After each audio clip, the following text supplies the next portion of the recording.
সাবেক পররাষ্ট্র উপদেষ্টা তৌহিদ হোসেনের একটি সারা জাগানো সাক্ষাৎকার, যা সবাইকে নড়ে চড়ে বসতে বাধ্য হবে। বন্ধুরা, ডক্টর মোহাম্মদ ইউনূস তার সকল ধরনের থলের বিড়াল বের করে দিয়েছেন এই সাবেক পররাষ্ট্র উপদেষ্টা তৌহিদ হোসেন। ডক্টর মোহাম্মদ ইউনূস তিনি কতটা ক্ষমতা লোভী ছিলেন এবং ক্ষমতায় আরো টিকে থাকার জন্য যা যা প্ল্যান, সকল প্ল্যান তিনি বাস্তবায়নের রূপেই হাঁটছিলেন। এখানে আর একটা বিষয় প্রশ্নবিদ্ধ কিন্তু আমার আপনার থেকে যায় যে ওসমান হাদি হত্যার পিছনে ডক্টর মোহাম্মদ ইউনূসের যোগসাজশ নেই তো? বন্ধুরা, ডক্টর মোহাম্মদ ইউনূস তিনি নিজের স্বার্থ এবং ক্ষমতা টিকে থাকার জন্য মার্কিন যুক্তরাষ্ট্রের হাতে বাংলাদেশ তুলে দিতে তিনি একবারও ভাবতেন না।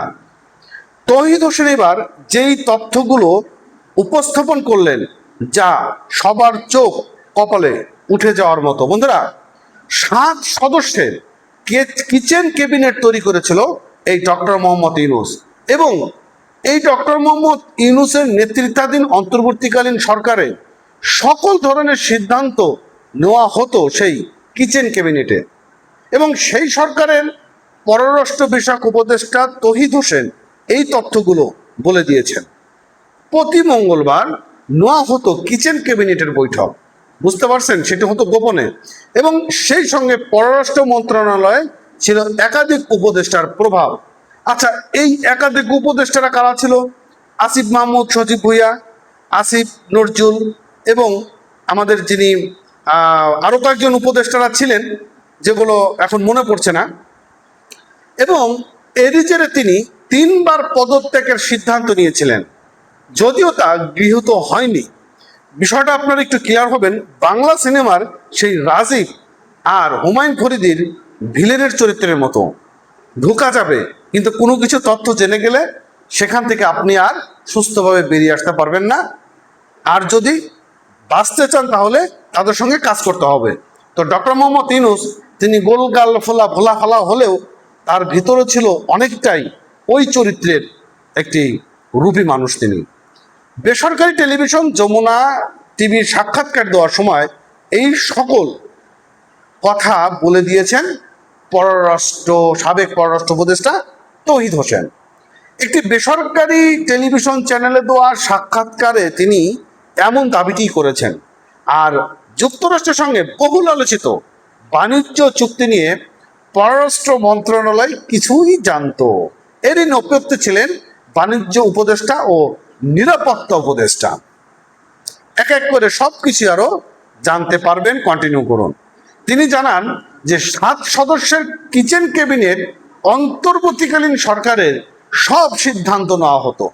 প্রতি মঙ্গলবার নিয়মিত বৈঠক করতেন প্রতি মঙ্গলবার। আর পররাষ্ট্র মন্ত্রণালয়ের একাধিক উপদেষ্টার প্রভাব ছিল সেখানে। তাই তিনি 3 বার পদত্যাগ সিদ্ধান্ত নেন, কিন্তু সেটি গৃহীত হয়নি।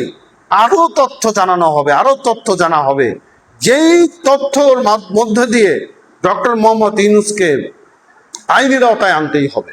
তিনি বলেন যে আমি 3 বার কুইট করার সিদ্ধান্ত নিয়েছিলাম, তবে তারা বলেছে যে এটা অন্তর্বর্তীকালীন সরকারের জন্য বিব্রতকর পরিস্থিতি তৈরি করবে, এবং ক্ষমতায় থাকতে গেলে কয়েকজন উপদেষ্টাদের সমন্বয়ে কিচেন ক্যাবিনেটের সব সিদ্ধান্ত নিত বলে দাবি করেছেন তিনি।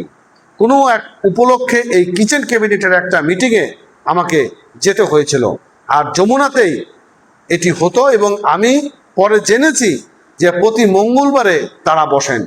এই যে গোপনে গোপনে তারা মিটিং করত, এবং কতটা একটা ভয়ানক, মানে আপনি যদি একটু মস্তিষ্ক খাটান যে কতটা একটা ভয়ানক ব্যাপার স্যাপার, এবং সিদ্ধান্ত নেয় কেউ কেউ, এবং এই ধরনের কথাবার্তা শোনা যেত এবং আমার কানেও আসতো। কিন্তু আমি এর বাইরে আসলে আমার জানা ছিল না যে এরকম একটা গ্রুপ আছে যারা নিয়মিত বসে এবং সিদ্ধান্ত জন্য নেওয়া যায়।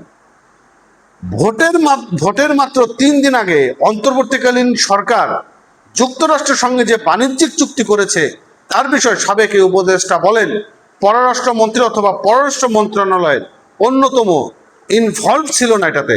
এটা ইনভলভ ছিল কমার্স মিনিস্ট্রি এবং ন্যাশনাল সিকিউরিটি অ্যাডভাইজার। সুপ্রিয় বন্ধুগণ, এখনো সময় আছে ডক্টর মোহাম্মদ ইউনূসকে আইনের আওতায় নিয়ে আসতে হবে এবং জিজ্ঞাসাবাদ করতে হবে যে তিনি কোন স্বার্থে এই কাজগুলো করেছিলেন। ভালো থাকেন, ভিডিওটি শেয়ার করবেন। ধন্যবাদ।